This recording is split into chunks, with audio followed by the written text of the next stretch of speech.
For the hour, to talk about Greece, the hurdles ahead for Europe, not to mention America's huge economic challenges of its own, is Rich Clarida. He's an Ivy League academic, a former assistant secretary of the Treasury, and a key player at one of the world's most successful money managers. Rich is the global strategic advisor at PIMCO and our guest house on the InsideTrack today. Rich, one of the guiding principles, you might say, behind the statements we hear from people like Olli Rehn, behind what we heard from Jean-Claude Juncker yesterday, is the doomsday talk around Greece, that if Greece were to be allowed to default, we would be facing another Lehman Brothers bankruptcy-like situation. Do you buy that? I think that is a potential risk. I mean, we've had sovereign default before. We had it in Argentina. So, yes, these can be disruptive events. I think the Europeans want to avoid it. I think what your viewers need to remember is that Greece has not been able to access the private capital markets for a year. In fact, I think I was on your show a year ago when the original program was announced. Under the current setup, they would need to go to the markets next year, and the fear is they couldn't borrow. So they're trying to get ahead of that curve now, and that's why you hear talk of reprofiling extension. But, yes, I think for now, default is not on the table. Okay, default not on the table for now, so a second bailout is the right decision. But at what point does the capital market allow Greece back in? Because if it were to allow Greece back in, we're talking about a liquidity problem. But if it doesn't allow Greece back in, maybe there's something more serious going on, a solvency problem. Yeah. Well, and that's always the challenge in these issues, and they're always tough calls. But right now, the market is saying this looks like a solvency problem. Greece's debt is 150% of GDP. The deficit is near 10% of GDP. And unlike other countries, they don't have the option of devaluing their currency because they're part of the euro. So they're really in a straitjacket. So the reality may be that Greece never gets back to the capital market. If it's got a solvency problem, that could take years to sort out. Well, and indeed, and it could involve really a crushing adjustment to get competitive through falling wages. So it's a challenge. I mean, there are cases that have worked. Belgium, for example, is cited as a case where the debt came down. So you can cite examples, but the Reinhardt and Rogoff book that I'm sure many of your viewers are familiar with point out that when you get to debt levels of 150% of GDP, there are very few success stories in financial history. These things usually end up with an unhappy ending. We're back with Rich Clarida, former Assistant Secretary of the U.S. Treasury, now with Columbia University, and PIMCO, our guest host for the hour. Rich, you're on the record. You just told us a few minutes ago that a second bailout for Greece is the right thing to do because Greece may not be allowed back to the capital markets for years while it sorts out what appears to be a solvency problem. How much of a risk should we perceive in the European banking system right now? Because it seems as though the banking system is one domino tumble away from disaster. Let's say the bailout doesn't work, right? The Greeks still have some measure of control here. The EU may want to throw all the money it wants at Greece, but Greece still has to slash its deficits. You've got massive public union protests.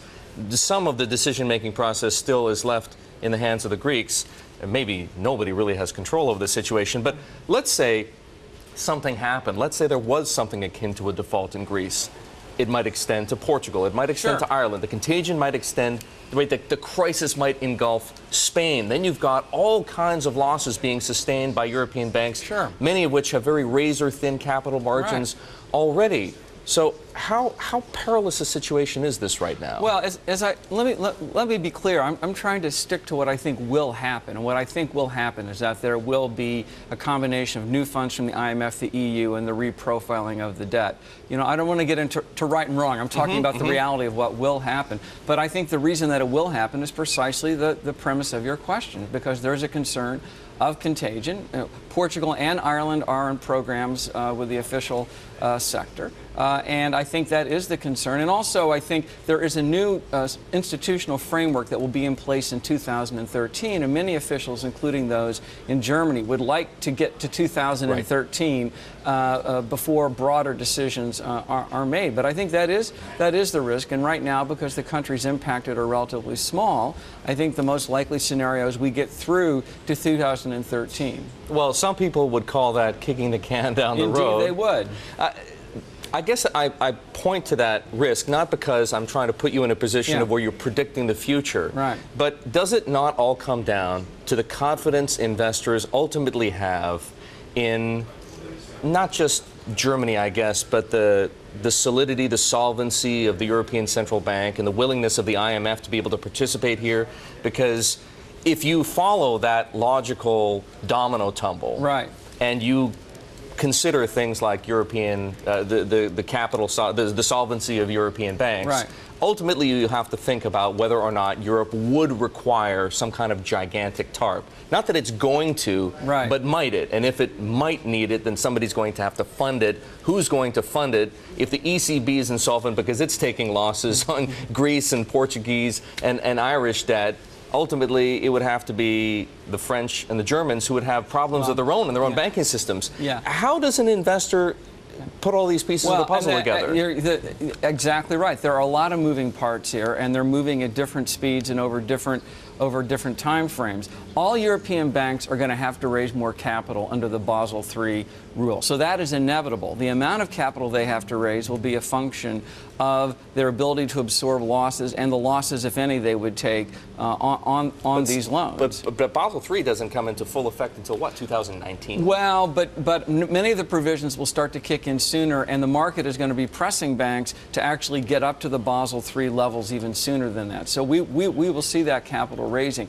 Whether or not we would actually go to the level of another TARP, I think it's way too soon to tell. I don't think that's on the horizon, but you are correct. Most of the Greek debt is not held by private investors. It's held by commercial banks or other official institutions, and I think that is a real factor driving a lot of this right now. Rich, put it into global perspective for us, because that's what you do for PIMCO. Yeah. What is the biggest sovereign risk, I'm sorry, systemic risk out there right now? Is it the EU sovereign debt situation, or is it the fiscal situation here in the United States? Well, no, I think right now, as we sit here today, it is the situation in Europe on the crisis in Greece, Portugal, and Ireland. I think in the U.S. we have a large budget deficit.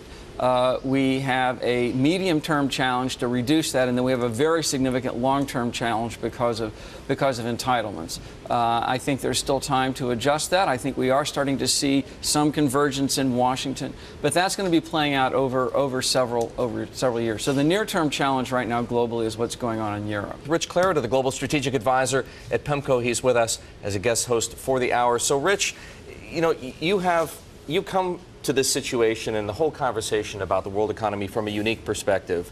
You are a professor at Columbia. Yeah. You have the academic credentials. You were an assistant secretary in the Treasury Department. Yeah. You've got the political credentials, the policymaking credentials, and now you've got the market credentials from your experience at PIMCO. Has anybody put out there a deficit cutting plan that is A, responsible enough, ambitious enough, and be politically viable enough, or are the two mutually exclusive? Well, I think right now they're mutually exclusive, but I think we're moving to a point where that may converge. I mean, we have a lot of ambitions planned. You had Alice Rivlin, you had the Gang of Six, you have Bowles Simpson, you have Congressman Ryan. So there are a lot of ambitious plans, and they all involve trillions of dollars over 10 years. I think what your viewers need to know is that near term, through the end of July, early August, there will have to be a deal reached, and there will be a deal reached on extending the debt limit. There's not going to be a default. The real question is, how much of substance can you get done before that vote, which will take place? And the maneuvering in Washington now is trying to get some sort of broad commitments over 10 years on spending reductions. And I think that's where it's really moving. You see Vice President Biden, for example, negotiating. Now, it's very difficult to see a scenario where you get a whole nicely wrapped up package done in 1 month. These things usually take years in Washington. And my best guess is that the real substance on meaningful deficit reduction doesn't take place until after 2012. During the election season, in other words. Well, it'll be after the election that we really start to get this. After 2012. Is that not too late? Probably not too late. Probably not too late in terms of if you get a broad agreement between the president and the congressional and Senate Republicans on the broad framework for a deal. That's a big if, though, Rich. Yeah. I mean, if you think about the hard lines that some of these participants have taken, just getting a vote on the debt ceiling before August the 2nd it seems to be difficult enough. The Republicans are demanding that there be a grand bargain, right? An agreement on spending cuts before they even get to that point. So how How is it that you think they're going to get there the way that you envision it? Well, again, I don't see a grand bargain of that substance before the debt ceiling vote. I see a broad agreement on some key parameters, but I think it's impossible. They can't work out the details. No, in a month. You just can't do that. Rich, how worried are you? I mean, I heard you say no default. Fine. I heard you say there's a lot of deals that are going to be worked out. You've seen a lot. You've been in the business, as Erik says, from many perspectives for a long time.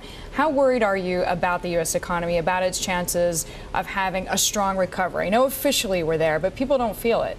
Well, no, people don't feel it because we don't have a strong recovery. This is actually a rather weak recovery, certainly in terms of the job market. It's not a V-shaped recovery. And I mean, corporations are saying they're earning money. We've been talking about profitability. We've been talking about margin expansion. So it seems like corporate America does have some signs of life, but the average person, not so much. Absolutely. And unfortunately, what we see across history is that economic recoveries following financial crises, and that's what we have here, typically are disappointing. Even if you get growth, it's not gangbusters growth. And I think that is really what concerns me the most is over the next 3 or 5 years is a modest rate of expansion and a disappointing rate of growth coming out of this recession. Going back to your cohort's new normal, I guess. Well, and a big part of the budget deficit right now, about half of the budget deficit is due to the fact that the economy is very weak right now. Tax revenues are down, not so much because of tax cuts, but just because tax revenues fall in a slow economy.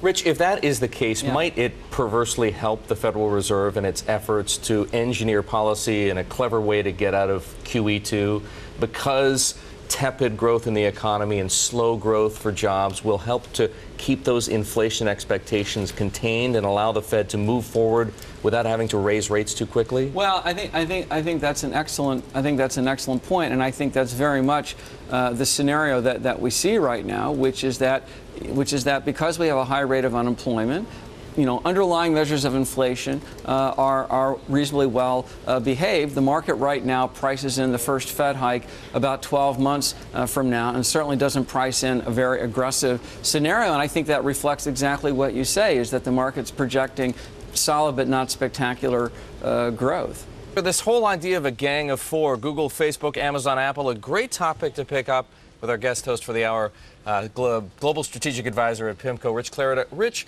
from an economist standpoint, what does it take to be a successful tech company? We know what Eric Schmidt thinks. What do you think? Well, certainly on the software side, there was a line of thought 15, 20 years ago. It was all about first mover advantage. Whoever got to a piece of that real estate first was going to prevail. And what we've learned, and I think it's a very positive lesson, it's not a first mover advantage. Google was not the first search engine. Facebook was not the first social networking site. Apple was not the first way to get music on the internet. Instead, they came up with a better product, which is really what innovation is about. So I think the most successful software companies are the companies that actually got it right, not who got it first. And I think that's a positive. So Clayton Christensen might be right in principle, but not necessarily right in the specificity of his idea. You don't have to have the disruptive idea. You have to execute the disruptive idea. Execution is key, and sometimes what is disruptive is actually the execution and getting it all right, not the original insight. So I think that's actually a positive. What it tells us is that we're not a hostage to the company that got there first. It's the company that does it right. The growing ranks of Chinese millionaires, they're up 31% in the last year. This is according to the Boston Consulting Group, whose new survey says there are now more than 1 million Chinese millionaires. The survey attributes much of this increase to China's red-hot economy, as well as its stronger currency. China is now in third place in the worldwide ranking of millionaire households, behind the United States and Japan. It also ranks 8th in the world for households with assets of more than $100 million. Yeah, which brings us to this larger question. We're lucky enough to have Rich Clarida still with us from PIMCO. What does this mean, this growing number of millionaires in China, for the world economy? Well, the millionaires are obviously important and they get the headlines, but I think even more important for the global economy is a growing middle class in China. China to now has relied on an export-driven model. To grow, they need to sell to us.